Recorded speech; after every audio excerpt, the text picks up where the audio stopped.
Здравейте, бъдещи колеги! Казвам се Светослав Младенов и през 2018 година защитих успешно дисертационен труд в катедра МИО и бизнес. Защо избрах академично развитие в катедрата?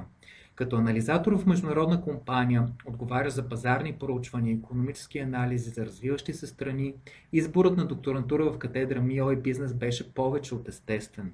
Най-ценният ресурс на катедрата са нейните преподаватели.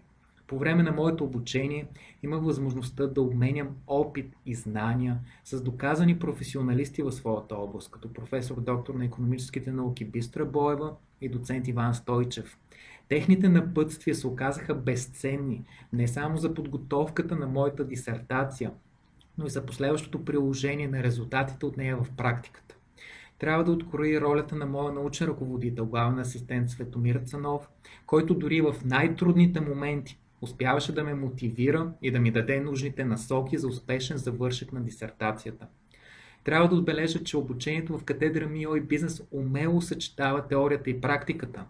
Докторската програма ми позволи да надградя моите знания чрез предоставяне на последните теоретични достижения в моята област по един практически ориентиран начин. Също така успях да приложа натрупаните от мен знания както в рамките на университета, чрез комуникация и преподаване на студенти, така и извън него, чрез участие в международни проекти за обмен и научни конференции. Какво ми даде докторантурата? Безценни знания и опит, силен тласък за личностно усъвършенстване и не на последно място много възможности за развитие, както в професионален, така и в академичен план. Приветствам всички от вас с стремеж към професионално и личностно развитие в областта на международните икономически отношения. Кандидатствайте за докторска програма в катедра МИО и бизнес. Заслужава си!